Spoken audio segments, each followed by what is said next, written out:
At hindi na rin katakataka na mula ngayon pumanig na sa Malacanang yung mga dating lumalaban sa Administrasyong Marcos. Kaya sabi ko nga sa isang post ko kahapon, sabi ko doon sa new Senate President and sa new majority, gulatin nyo kami, huwag kayo magpadikta sa Malacanang.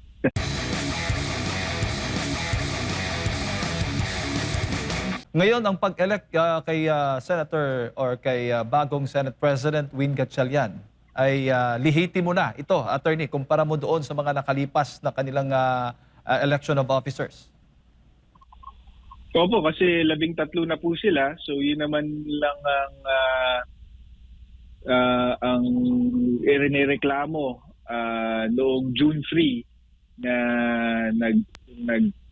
naghalal sila ng mga opisyal ng Senado base lamang sa 12 senador. Pero ngayong 13 na sila, lihitimo na at kita nyo naman kahit yung mga miyembro ng Cayetano Block, tawagin natin Cayetano Block, ay recognize na yung bagong mayorya. So, totoo yun. Legal na yung pagtalaga kay Senator Gatchalian bilang Senate President.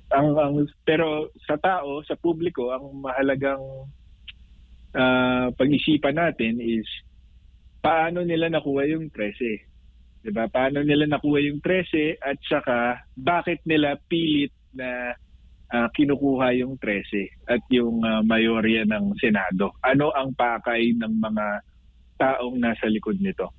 At kayo ho ba'y naniniwala, sumasang-ayon doon po sa mga pahayag na kaya nagkaroon ng special session ay para palitan nga ng tuluyan ang liderato o dyan po sa Senado? Opo, naniniwala po tayo doon dahil hindi naman ganun kahalaga po yung mga ipinasang mga bills kahapon sa Senado, 'di ba? So mukhang palitan lang talaga yung palitan ng liderato lang talaga ang tunay na pakay kahapon. Kasi mukhang ang gusto nila mangyari is bago mag-start yung impeachment trial ay mapalitan na ng liderato ang Senado para kontrolado na ng bagong mayorya yung impeachment trial. Mukhang yun ang totoong pakay nila. Opo. Attorney, yung si Senator Alan Peter Cayetano ay naghain po ng petition dyan po sa Supreme Court. Possible po ba may epekto pa rin ho yan kung sakaling magdidesisyon sila? Ngayong sabi mo nga, ay lihitimo na nga ang pag-elect kay Win Gatchalian bilang Senate President. Hindi ko pa nababasa ng buo yung petition, pero meron kasing mga prayer or may mga relief na hinihingi yung Cayetano Block sa Korte Suprema na maaaring moot and academic na. Yung mga prayer na yon ay kasama doon yung pag-recognize kay Senator Alan Peter Cayetano bilang Senate President, pagbabalik doon sa mga chairmanships ng mga miyembro ng Cayetano Block, yung pag-recognize kay Senator Loren Legarda bilang Senate President Pro Tempore. So yung mga prayer na yun, moot and academic na, hindi na kayang i-award or i-judge yun ng Korte Suprema kasi nagkabotohan na nga kahapon at 13 naman ang botong nakuha ng bagong leadership. Pero sa usapin na doon sa prayer ng Cayetano Block na i-declare na void yung mga nangyari sa June 3, palagay ko hindi pa moot and academic yun. Merong mga pagkakataon kasi na isinasa walang bahala ng Korte Suprema yung moot and academic principle in favor of ruling on legal issues kung napaka-importanteng mga legal questions ito at saka kung hindi sila mag-rule pwedeng ulitin sa susunod. So sa mga ganong pagkakataon hindi iniiwasan ng Korte Suprema sagutin yung mga ganong klaseng tanong. So, pwedeng maging, so to answer your question, moot and academic in terms of hindi na maibabalik hindi na maibabalik ng Korte Suprema si Senator Alan Peter Cayetano bilang Senate President at yung mga Cayetano block senators doon sa mga chairmanships nila at official positions nila. Pero tingin ko pwede at dapat pa rin sagutin ng Korte Suprema yung tanong tungkol doon sa validity nung June 3 takeover ng Gatchalian Block at kung legal ba yung pag-takeover nila base lamang sa 12 senador based on itong Avellino versus Cuenco na jurisprudence. Opo, Attorney Sedmar po ito.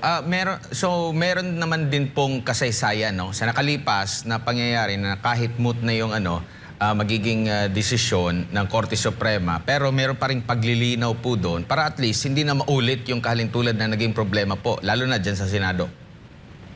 Madalas po gawin niya ng Korte Suprema kasi pag hindi po nila ginawa yun, pwede mong baliin yung batas tapos bago madala sa hukuman, babawiin mo lang or gagawin mong legal, makakaiwas ka na sa pananagutan. So yung Korte Suprema, pagka sa mga ganong sitwasyon, sinasagot pa rin nila kung tama o mali yung nangyari. Kahit na in the meantime, na nasolusyonan na o naging legal na yung unang illegal na nangyari.